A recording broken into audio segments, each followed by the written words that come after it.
I remember I was rejected from a job because they thought I would be too stubborn, too thick-headed, too regimented. Right.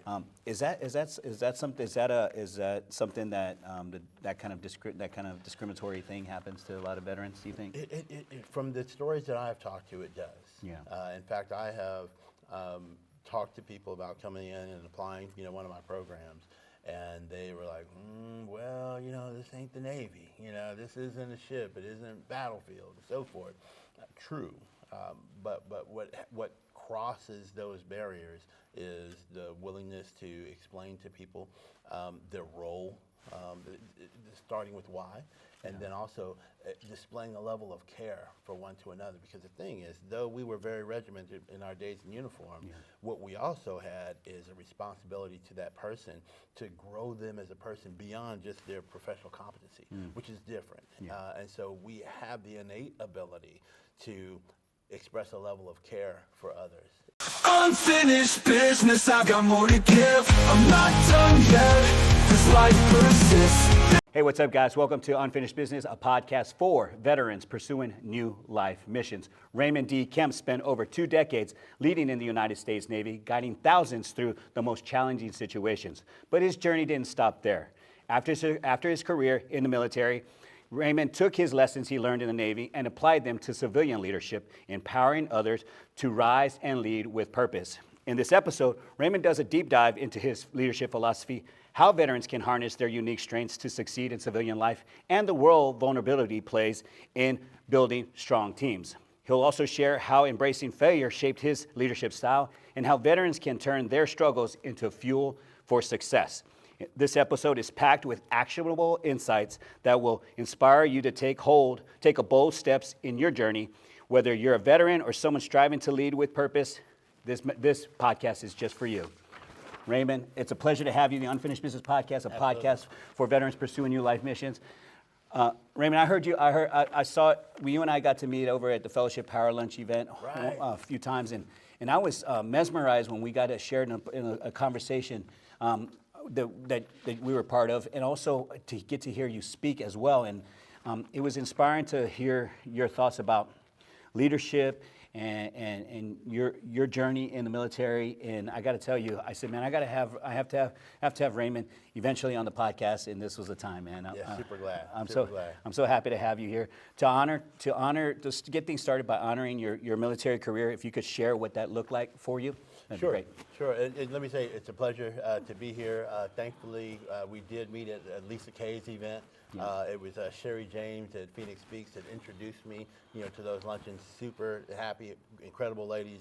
Glad that they connected us. Yeah. And then to be here now, I'm really excited. Awesome. My career started in the 1900s, back in the day.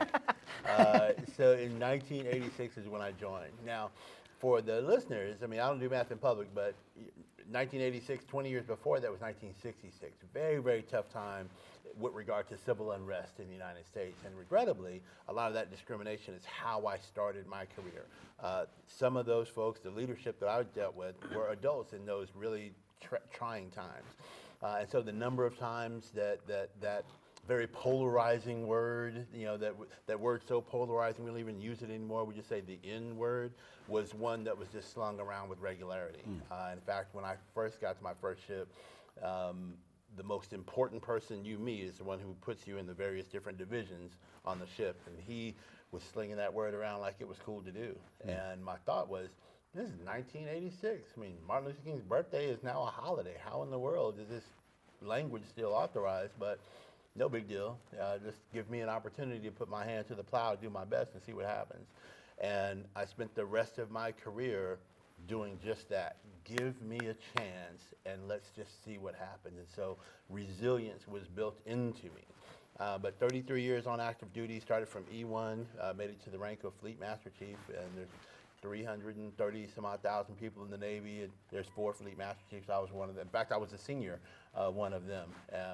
Navy Europe, Navy Africa, it was the culmination point of my career. It's amazing. Wow, that is amazing. First of all, just listening to you talk about, the discrimination that you had to endure is something that that I don't think people fully grasp until they hear it from somebody in person, like I'm listening to you right now. Right. Share a piece of that with you, of your story. Where do you think, as far as your resilience, how much of that plays?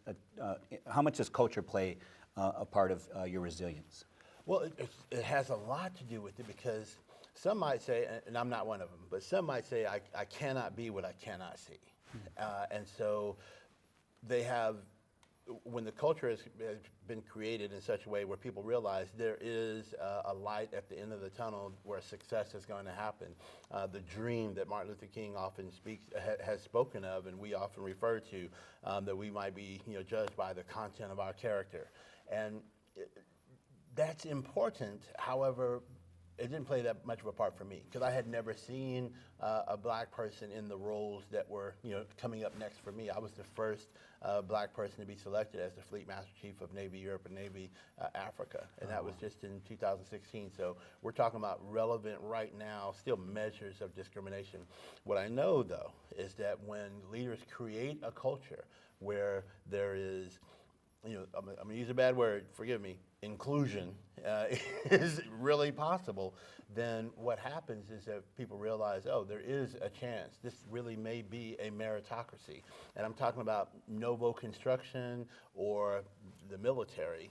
When people realize that there is a chance that I can make it to the top, I will get recognized for the good work and the professional competency that I have, then they just work harder. And they will press into challenging situations and celebrate others when it comes down to innovative ideas like no other. So the culture is very important. That's awesome. And your career spanned over your career has spanned across military service, leadership, and now transformative role into civilian leadership. Sure. How did your time in the Navy shape your vision for leadership in the civilian world? Because it's so regimented, the Navy is a very self-sustaining organization, particularly on ships. And so everything that we do, moment to moment, is lined out in what we call the plan of the day. The Navy folks would call it the POD. So that plan of the day gets to the nitty-gritty of what's going on, important, shows the breaks and so forth.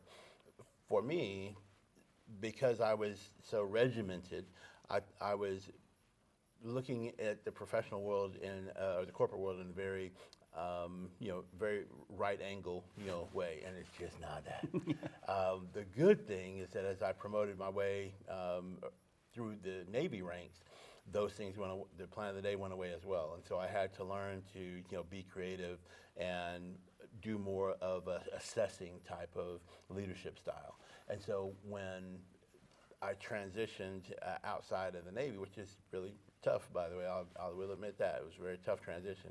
But as I transitioned and I began to talk to civilian leaders, I realized, well, they have the same challenges with regard to people, and they have the same challenges when it comes down to productivity and a desire for a bottom line, the same as the Navy did. The only difference was that the need to communicate with specificity was just a little bit different.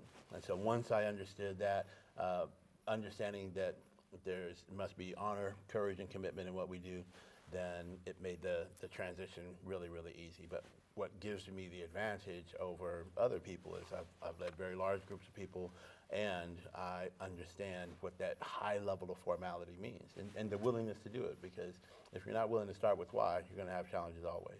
Yeah, when you think of leadership, I know a lot. I remember I was rejected from a job because they thought I would be too stubborn, too thick-headed, too regimented. Right. Is that something that kind of discriminatory thing happens to a lot of veterans? Do you think?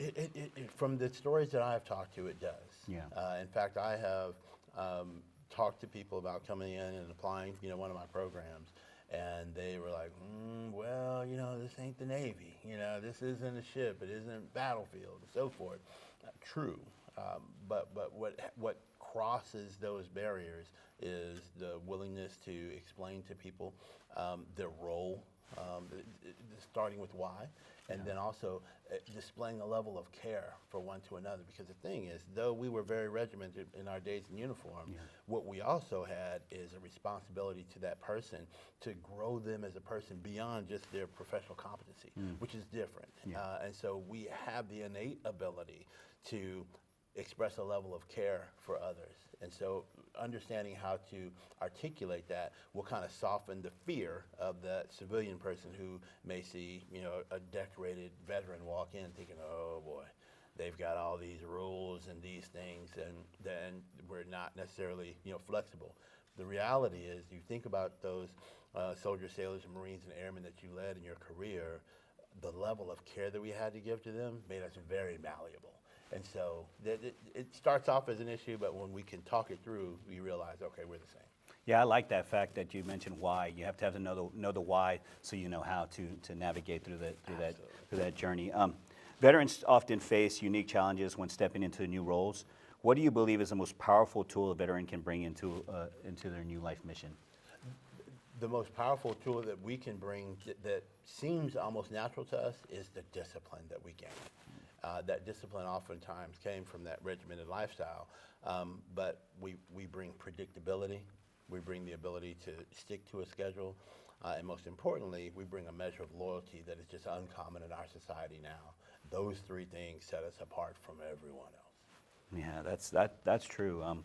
When you first transitioned from military service to civilian leadership, what was the most challenging shift you had to make in terms of mindset and approach? I think I may have asked you that in another question, but I'll let you. And this might be the proper way. It still rocks, because the thing is that not everybody has that same level of commitment and dedication to getting that job accomplished. Yeah. At Risk was democracy, shucks, and that is just a little bit different than whatever the rules and the bedrock rules of behavior and so forth at Microsoft.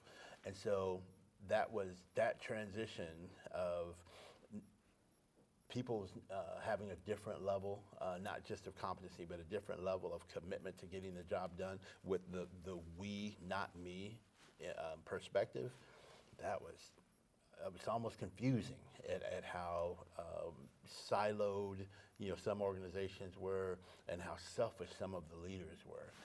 And so again, the good thing is that as I made that transition and I identified that early, I'm like, okay, well, here's a way I can help things get better. First of all, by creating a measure of loyalty and resilience that will bring the organizations together.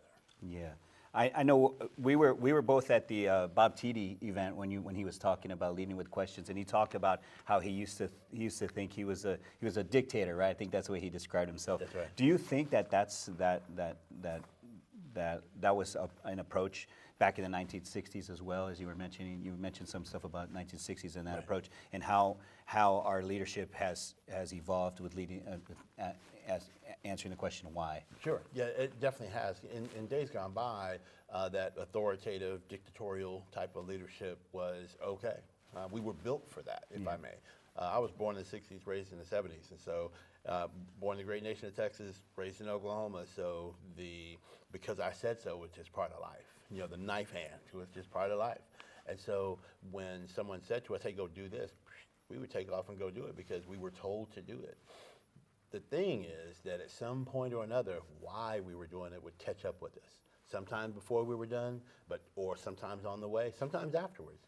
And that was something that a lot of us forgot about. And when we came into leadership, it was because I said so.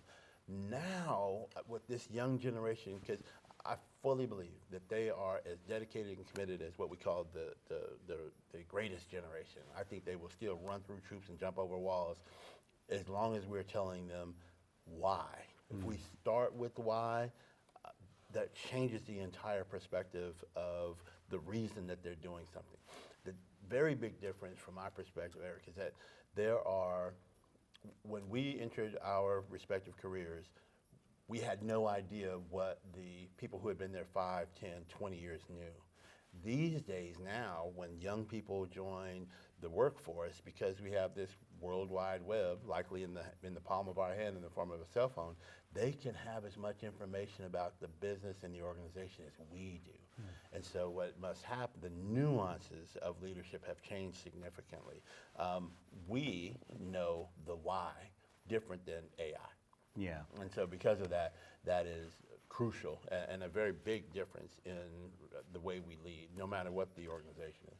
Yeah, that was a unique conversation I had with Bob. We talked about that the trend of this modern generation is how we, explaining the why so that they can be more purpose driven, and be more empathetic, or empathetic to the cause, or motivated to perform a certain way. You agree with that? Absolutely, because the thing is that if I'm connected to what I'm doing, of course I need the tools, the parts, the material, and the administrative things to get it done. Yeah.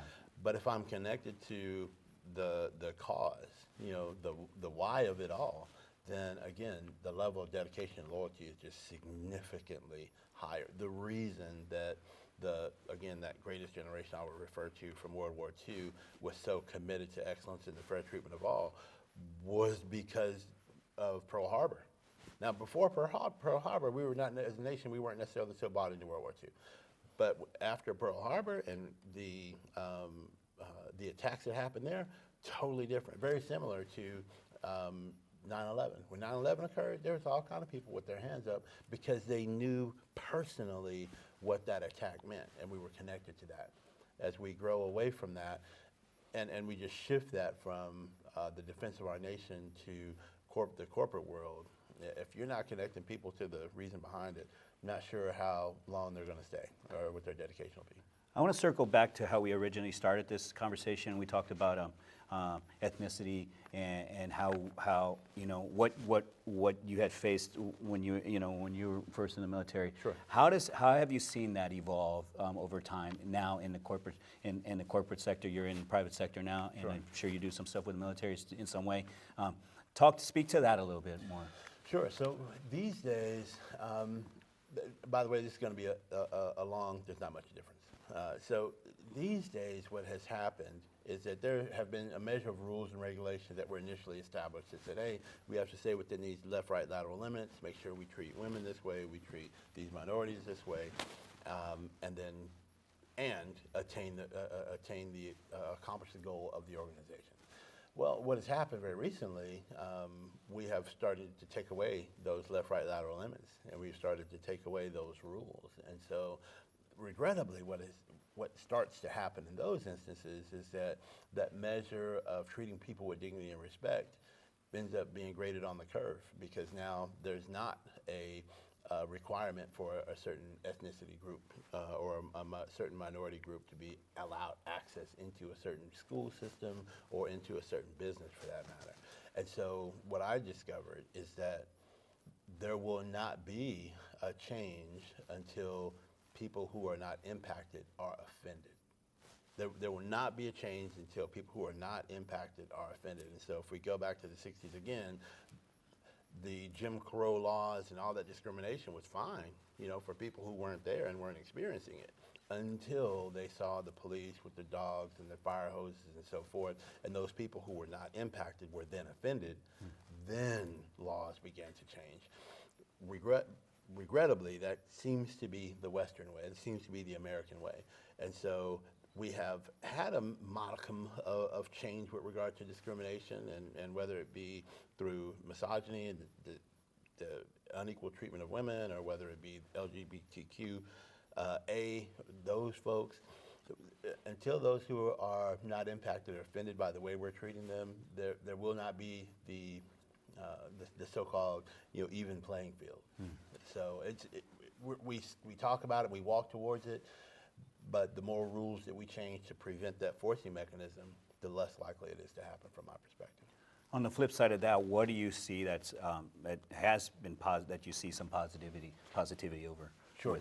So when folks are given a chance and they perform at a high level, then it's like, oh, okay.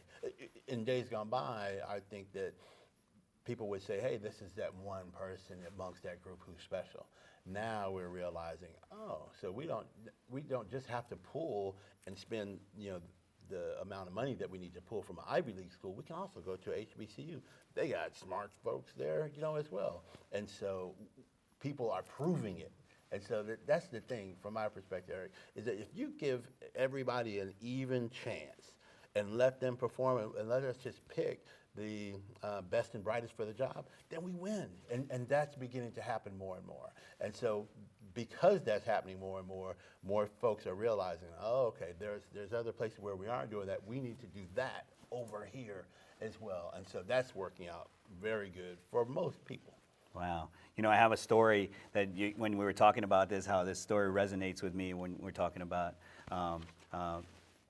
race and discrimination. And I remember I got hired. I was a site director for a telecommunications company a while back, and I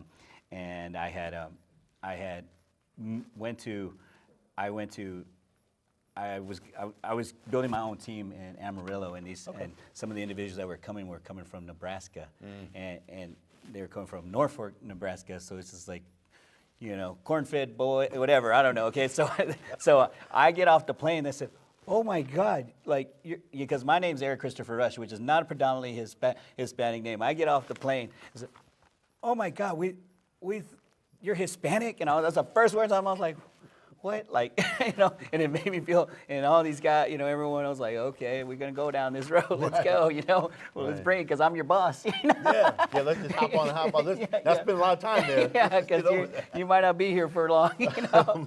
But, no, I just remember that happening to me, and I was like, I'm your boss, so. What's interesting is that when you have folks, because just so happens in Nebraska is 98% farmland, so they don't have a lot of exposure. Yeah. It didn't when we were younger, let's say it that way. Yeah. But the thing is that once you get there and the contact is made, it's like, well, this is a regular guy. Yeah. Man, he's the same as, and he's smart. Look, whatever you say, boss. You know? And so that kind of goes back to my previous point. When you put people in place and give them the opportunity, then it changes the entire culture. Yeah.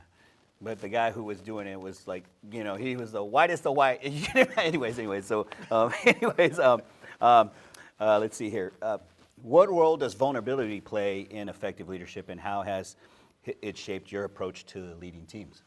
And that goes right back to what we were just talking about. So what can happen is that leaders get into position or grow into positions, and they feel so pressurized, you know, to perform at a high level that they begin to act almost like robots, like automatons. Yeah. And if you're not vulnerable, if you have not created an environment where people realize that you're human, then they will think that you're just some freak of nature, and they can never be that. And so the level of dedication, the level of stick-to-itiveness may be different, because they're like, well, he's just unusually, you know, smart, strong, whatever the case may be, disciplined, dedicated. I can never be that, so I'm just going to do this, you know, little bit of work that's in my comfort zone. No. That vulnerability creates space for people to say, I mean, you're just like us. Come on. If I knew that. I mean, you have these challenges, and, you know, sharing to a level. Yeah. You know, just a measure of exposure. You don't have to, from my perspective, I think it's a bad idea to be fully transparent. I think, you know, wave tops are good enough, you know, for you to realize I didn't just miracle my way into this position. I worked my way into it, and I've got family, I've got this life experience, so on and so forth. I deal with these things in society. That measure of vulnerability lets people realize, oh, okay. Me too. I too, you know, can muster up what it takes to ascend and be dedicated to the workplace. Yeah, I love that word. I love that word because a humanized leadership, and I think Rhonda Y. Williams uses that phrase a lot, humanized leadership, and that's been one of those words that's been resonating with me this year. Is like humanized leadership. So I appreciate you talking about just humanizing your leaderships. Absolutely. You know, and get empathetic with other people's. Understanding how they need to be led is important. You agree? Yeah, absolutely. And the thing about empathy is that you can feign empathy, but when they know that you have had your own measure of experience, then that empathy is more authentic, and then again the leader, you know, comes off as more personable and someone who is more relatable, and that's crucial in communicating. When you first transitioned from military service to civilian life, what was the most challenge? I asked you that question. Sorry about that. What's the role of failure in your leadership journey, and how can veterans use their own past struggles as stepping stones towards future success? Sure. I kind of shy away from the language of failure, and I lean towards setback, and I lean towards pivot points. Okay. If the first time I went to a leader reactionary course, and there was that 30-foot wall, and I don't know if you had to climb the thing, but shucks. My first thought, the first time I went up, and I'm young, I'm athletic, but I missed the rope, and I fell in and then fell down. And so I had to come back, reset, my energy and my confidence, and then get back to it. That setback was one exercise, a tangible exercise. I realized sometimes in life there's going to be something that's a no. Sometimes in life there's going to be an objective that I just can't hit the first time, and I have to get back, reset, and then get after it again. That has happened so frequently in my military career and in those that I led, that we're not necessarily attached emotionally to that setback or to that failure. And so, okay, I didn't make it up the wall the first time, but I'm going to make it up there. Well, I'm built for that. I'm going to make it up there. That perspective and that mindset, for me, I try to convey to young leaders and those moving into new leadership roles, is that don't think of it as a failure as in it's insurmountable. Okay, I've got a setback and I've just got to deal with it. Or I pivot and go around that particular obstacle and get to the objective a different way. Thank you for saying that, because I think I'm going to change my perspective on how I say the word, the F word. I want to take that out of my language and say setback and pivot points for sure. So I think it's so important to have that positive mindset, and not take it to this fatalistic vantage point of saying I can't, this is beyond my reach. Words mean something, and I'd much rather speak life. And so, because life, I believe that life and death resides in the power of the tongue. I choose to speak life as much as possible and speak in the affirmative. And so that the F word, the longer F word, shucks, it's debilitating. Or it can be if people hear it too much. Yeah. My next question is, what's the most meaningful legacy you hope to leave for the future generations of leaders, and how do you actively work towards it? Sure. Okay. There's a couple of layers to that. For me, what I want to be a legacy is that people treat others with dignity and respect. A way to do that very intentionally is through what I describe as the ABCs of leadership: attitude, belief, and character. If I'm intentional about the ABCs, right, my attitude is going to determine my altitude. I know this to be true. If I believe, just like that wall, I can achieve. And our character precedes us everywhere we go. And so I want, as a legacy of mine and those who I have had the opportunity to impact and influence, is the ABCs. Also, I know that building resilience is something that we have to do very intentionally. It's okay for things to be hard. Bring on the hard and then watch us work. That is another legacy that I truly hope for. Then I guess the third layer of that would be, okay, how do I keep all those things going? And that'd be with 10 two-letter words. Those words are, if it is to be, it is up to me. I don't want to hand out. I don't want to give away. Level the playing field. Make this meritocracy. And with these 10 two-letter words, if it is to be, it is up to me, then I'm okay with what those results are. Man, I love that. If it is to be, it is up to me. Is that it? I'm going to make sure I have engraved that somewhere in my soul today. No, it's so beautiful. I love that. Okay, so speak to me on how, like, someone struggling with their leadership, right? Their leadership style. Sure. How would they go about investigating themselves on how they approach leadership? What would be a couple of tips that you would say? Call Kemp Solutions, and I'll come help you. There you go. Hey, let's do it. Yeah. One thing I think is important is that that a leader needs to look inside themselves and be honest with themselves. What are the mechanisms that are the core values? Yeah. Why is it that I'm having an issue, communicating this information? Because in leadership, that's crucial. I must be able to communicate the intentionality, to the team. Why is that a problem? Is it personality driven? And again, that high level of transparency with self is so important. Another thing to do, we talked about starting with why. There's actually a book called by Simon Sinek called Start With Why. and it's also a podcast. And the thing about starting with why is it allows us to ask ourselves let's go 7 levels deep on why this is important. And once I get to that 5th or 7th level, then I really know the ABCs and 1, 2, 3s of what the problem is. Again, when I'm vulnerable, with myself and am willing to be honest, tell the true facts about how things are going. You mentioned Kemp Solutions. Speak a little bit about your organization, what you offer, what your mission is. Sure. Speak a little bit about that. We make leaders better. We take go into an organization and take the leaders that they have, make them exceptional leaders. Build their resilience and their loyalty, and that will have an impact on the bottom line of every organization. Now, we talked earlier about the formality and the regimented living that comes along with a 33-year Navy career. So I'm a natural fit when it comes down to colleges, and talking to students there who are getting ready to transition into the world. I'm also a natural fit for the first responder organizations, because again, they have very specific left, right, lateral limits. But I do that through a program. So I'm a member of the Y Institute. I'm a certified coach through there. I'm also a John Maxwell certified speaker, coach, and trainer. And so, what happens is organizations give me a call. I will come in, do an assessment of the leaders, and then help them learn how to communicate better and more successfully with the team.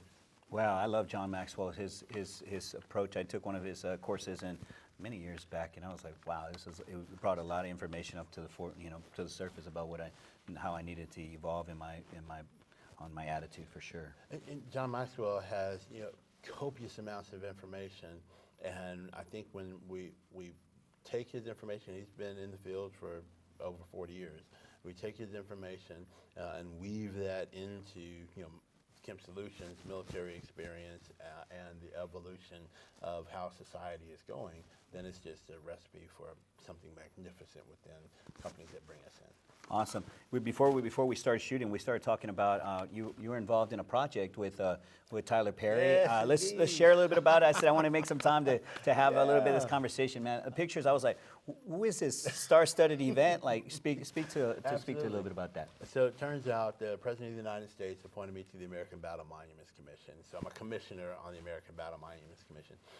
We have 27 cemeteries and 32 monuments, 17 countries around the world. Tyler Perry wanted to shoot a scene for his movie at one of the American cemeteries over in this area called Brookwood near London. And we told him no. Well, I didn't tell him no. The team initially said no. And I said, that's bananas. We have got, because the thing with American Battle Monuments is that we want to continue to tell those amazing stories. We want to ensure that time does not dim the glory of their deeds, those who have fallen in battle. And so to have someone like Tyler Perry amplify one of these stories is a no-brainer. So long story long, I had the opportunity to change that no to yes, fly over, be a part of the filming, and then I got a personal introduction to see the opening, the Hollywood premiere of the 6888. And it was absolutely amazing. And it's a story about a female postal battalion, who happened to be all black, who got sent over to World War II to sort out 17 million parcels of mail. Wow. And they gave him 6 months to do it. Did it in 3 months, and came on back and just kind of moved on. And you and I both know on the battlefield, mail is crucial. Morale is very closely connected to mail, especially back when we used to get cookies and things like that. But for them to be able to sort that out, not only did it have an impact on the hearts and minds of those in the combat zone, but to the families who hadn't gotten mail either, it had an impact on them. So it's super duper important, folks. But Tyler Perry, Kerry Washington, I got a chance to hang out with Oprah Winfrey. All of them were a part of and in the movie. And it's worth going to check out. It comes on Netflix on December the 20th. That's awesome. Man, I see you making a lot of moves, dynamic leadership style.